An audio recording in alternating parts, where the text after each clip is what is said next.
All right, let's dive into some sports tonight. Several teams from our area are playing in the semifinal round of the AHSAA football playoffs. NBC 15's Colin Cahill was out in Spanish Fort for one of those big games. That's right, we had three teams battling to get to the state championship game next week in Tuscaloosa. We start the night here on the hill as Spanish Fort and Saraland meet up for a rematch. Well, it was a wet one on the hill tonight in Spanish Fort, up in the stands and on the field all night long. Lots of umbrellas and ponchos. Let's get to the action. Toro quarterback Brendan Bird's going to pitch it out to Jacob Godfrey, who's going to cut it upfield. Bounces off a tackle, and the ball's going to pop out right into the hands of Cooper Wilson. But the Toros can't get anything going. Spartans driving now. Carson Green's going to find C.T. Engelbert all alone. Looks like he's going to score, but he's tripped up just before the end zone. Don't worry, it's running back Omarion Crawford. He's going to finish the job. Touchdown Spartans, it's 7-0. And then the rain settled in, and things got sloppy. We're going to zoom in, and that's a loose football. The Toros recover with great field position. The Spartans, though, force a field goal, and it never had a chance. The Toros are held off the scoreboard. Green's back with it, and he's going to look deep, and he finds Jarrell Williams for a huge catch and a huge gain.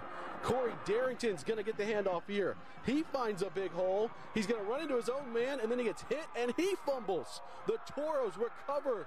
Big stop for the Toros. It's just a wet night, though. This is Zakiah Hickson.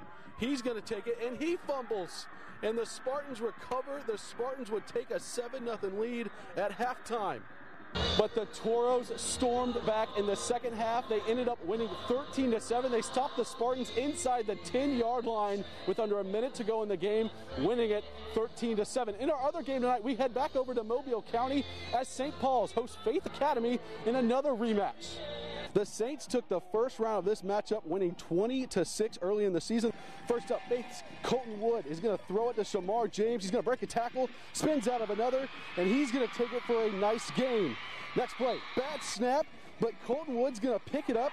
He's got a lot of room to run, and then say hello to St. Paul's Bo Carrington. Lays the lumber on Colton Wood. Later, Wood is going to toss it to Christian Burnett.